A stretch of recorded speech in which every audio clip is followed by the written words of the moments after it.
जैसे मेरे युवा साथियों, मैं आशा करता हूँ कि आप सभी कोई ईश्वर की प्रेम और कृपा से अच्छे होंगे। आइए आज का सुसमाचार पढ़ते हैं। आज का सुसमाचार संत लूकास अध्याय 12 पद संख्याएं 35 से 38 तक लिया गया है। चौकसी, तुम्हारी कमर कसी रहे और तुम्हारे दीपक जलते रहे। तुम उन लोगों के सदृश बन जाओ जो अपने स्वामी की राह देखते रहते हैं कि वह बारात से कब लौटेगा, ताकि जब स्वामी आकर द्वार खटखटाए तो वे तुरंत ही उसके लिए द्वार खोल दें। धन्य है वे सेवक जिन्हें स्वामी आने पर जागता हुआ पाएगा।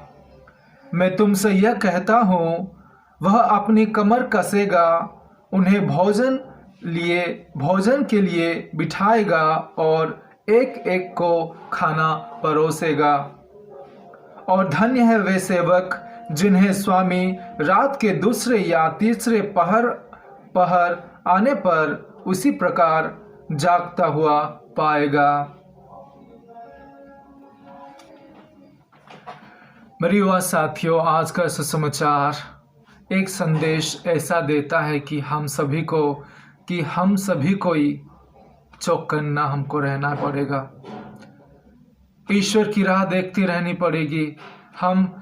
मैं आप सभी युवा साथियों को कहना चाहूँगा, आज प्रभु यीशु सुसमाचार संत लूकास का सुसमाचार के अनुसार हमको कहना चाहते हैं कि हम लोग तैयार रहते हैं या नहीं रहते हैं। मेरे युवा साथियों, दुनियाई चीज़ों में हम डूब गए हैं इस तरह की परमेश्वर यीशु मसीह उनकी सेकंड कमिंग जो आने वाला है उसके लिए क्या हम लोग तैयार हैं? प्रभु यीशु कहते हैं कि धन्य है वो सेवक जो रात के 2 या 3 पहर तक जागता रहता है और प्रभु की राह देखता रहता है।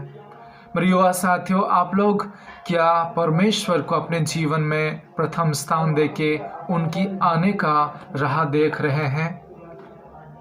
आप सभी को मेरे युवा साथियों में कहना चाहूँगा कि प्रभु यीशु जब पहली बार अपना सुसमाचार का कार्य शुरू किए थे, ईश्वर के राज्य के बारे में बोलना शुरू किए थे, वे पहले उनका ये वचन था कि पश्चाताप करो, स्वर्ग राज्य निकट आ गया है। मेरे युवा साथियों, आज यीशु मसीह का कहने का मतलब वही है, खुद को तैयार करना, खुद को यीशु मसीह को ग्रहण करने के लिए उसके सामने खड़े होके उसको ग्रहण करने के लिए, दर्शन करने के लिए हम लोग क्या तैयार हैं? हमारे ये जीवन में जो हम रोज दिन पाप करते हैं, हमारे जीवन में जो दूसरे कार्य में हम व्यस्त हैं, क्या हम इस कार्य में रहते हुए यीशु मसीह को, यीशु के वचन को क्या भूल जा रहे हैं? हम अपने पवित्रता और धार्मिकता भूल जा रहे हैं। आज सोचने की बात है मेरे युवा साथियों।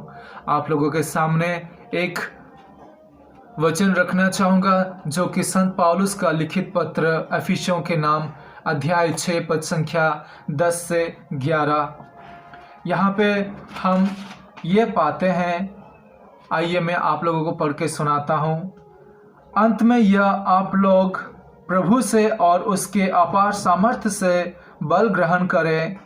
आप ईश्वर के अस्त्र शस्त्र धारण करें, जिससे आप शैतान की धूर्तता का सामना करने में समर्थ हो।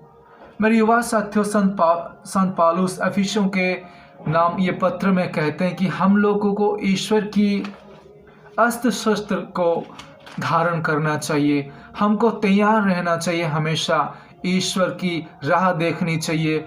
वे कभी भी हमारे बीच में आ सकते हैं। मेरे प्यारे युवा साथियों, आप लोगों को मैं कहना चाहूँगा, जब हम युवा होते हैं तो हम कई तरह का कार्य करते हैं, हम खुद को बिजी रखते हैं, व्यस्त रखते हैं और अपने जीवन को, अपनी आत्मा के लिए सोचना भूल जाते हैं, धार्मिकता के लिए सोचना भूल जाते हैं, ईश्वर की वचन के लिए, ईश्वर की वचन को पढ़ना और उनके वचनों के अनुसार जीवन बिताना भूल जाते हैं। मेरे युवा साथियों, मैं आप सभी को आग्रह करता हूँ, अनुरोध करता हूँ कि आप चौकन्ना रहिए और खुद को तैयार करके रखिए कि यीशु मसीह जब भी वो आएगा हम सभी को रेडी पाएगा, हम सभी को तैयार पाएगा और वो खुशी खुशी हम सभी को स्वर्ग राज्य लेके जाएगा। मेरे युवा साथियों, दुनियाई चीज़ें जो है हम सभी को भटकाती रहती है। शैतान इतना चालाक है मेरे युवा साथियों, इतना चालाक है। There is a English saying, English में एक बाइबल कोटेशन है कि the devil is prowling like a roaring lion. इसका मतलब यह है कि एक भूखा हुआ शेर के जैसा शैतान घूम रहा है हम सभी को निगलने के लिए, हम सभी को अटैक करने के लिए। मेरे युवा साथियों, विशेष करके क्या आप लोग जानते हैं कि हम युवा साथियों को शैतान हमेशा कुछ न कुछ गंदे कार्य में फंसाते रहता है और ईश्वर की ओर बढ़ने के लिए, ईश्वर की वचनों पर चलने के लिए हम सभी को रोकता है और उसी के अनुसार हमको अधीन करता है। मेरे युवा साथियों, आइए शैतान को अपने जीवन से हटाते हैं और यीशु मसीह को स्थान देते हैं और उसकी जो सेकंड कमिंग है, आगमन है, उनके लिए हम तैयार रहेंगे और अपने पापमय जीवन को छोड़ के तैयार होकर हमेशा दूसरों की भी मदद करेंगे कि ईश्वर की राह देखने के लिए, और ईश्वर जब आएंगे दूसरों को भी वे तैयार पाएंगे। युवा होने के नाते हमारा ये रेस्पॉन्सिबिलिटी है, कर्तव्य है कि हम दूसरों को भी मदद करें कि उन लोग भी अपने जीवन में पवित्र बन के, धार्मिक बन के अपने जीवन को तैयार करके यीशु को ग्रहण करने के लिए प्रस्तुत होकर रहें। मेरे युवा साथियों, विशेष करके आप सभी को मैं कहना चाहता हूँ कि अपने जीवन को ऐसे ही मत बिताइए। कभी भी कोई भी समय में प्रभु की आगमन हो सकती है। आजकल कोरोना वायरस जो कि सारी दुनिया को डरा के रख दिया है, कोई नहीं जानता था कि कोरोना वायरस आएगा और पूरा दुनिया की परिस्थिति को बदल देगा। मेरे युवा साथियों, हम कभी भी नहीं सोचे थे कि आज का जो परिस्थिति हम लोग कभी सपने में भी नहीं सोचे थे कि ऐसा होगा बोल के। मेरे युवा साथियों, ऐसे ही अचानक प्रभु की आगमन होगा, लेकिन हम लोग उस समय तैयार नहीं रहेंगे तो हमारा परिस्थिति इससे भी खराब होगा। मैं आप सभी युवा साथियों को कहना चाहता हूँ कि परिस्थिति को अपने हाथ में लेके जीवन को बदलिए, पाप को छोड़िए और ईश्वर की अस्त्र शस्त्र में खुद को ढाल दीजिए और तैयार रहिए। बुरे कार्य छोड़ दीजिए मेरे युवा साथियों, और समय नहीं है।